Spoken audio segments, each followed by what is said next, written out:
xafladda dadka aan hadalka siin doono waa soo dhaweyn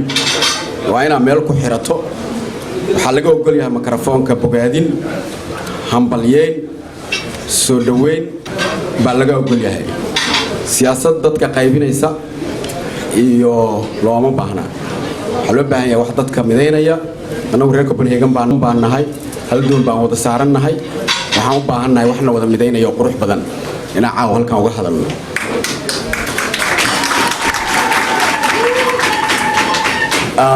waxaa kaloo loo baahan yahay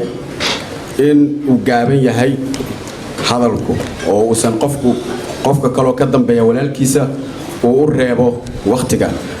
taasna waan ka dardaarmayaa waxaan halkan uga yeerayaa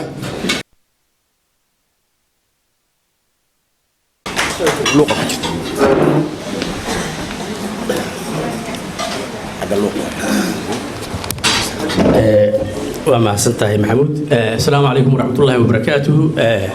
جالية reer Copenhagen waa isnaqaanaa soo dhawaada kulligiin aad baan uga faraxsanahay inaan ka soo wada qayb gashaan sida quruxda badan oo wada timaadeen aad baan kugu hambaleynayaa hambaliyadaas kadib waxaan rabaa inaan hore ugu socdo barnaamijka sida walaalkay saaxiibkay maxamuud uu sheegay waxaa ka furan hambalyeyn taageero duco iyo dardaaran tan hambalyada waxaan leeyahay hambalyo waxaan la qabaa saaxiibkay xasan xaaji barre aad iyo aad ayaan ugu hambalyeynaa ra'iisul wasaaraha mudane xamsi cabdi barre waxaan leenahay xamsow waxaa lagala soo dhaxbaxay boqolaal qofood oo uu madaxweynuhu eegay CV-yadooda wuxuuna kugu soo doortay dadnimo aqoon karti iyo hufnaan oo kugu tuhmayo sidaa daraaddeed madaxweynaha dooqiisa waa bogaadinaynaa xagga taageerada jaaliyadda Copenhagen iyo guud ahaan Denmark haddii aan qurba joogta waxaana looga baahan yahay inaan taageerno garab istaagno la shaqeyno ra'iisul wasaaraha dad cadaalad waaya sidii cawsha kala yaacay marka waxaan jeclaan lahayn ra'iisul wasaaraha inuu aad u xoojiyo qodobka cadaaladda inuu cadaalad ka shaqeeyo ummadda Soomaaliyeed oo cadaalad faro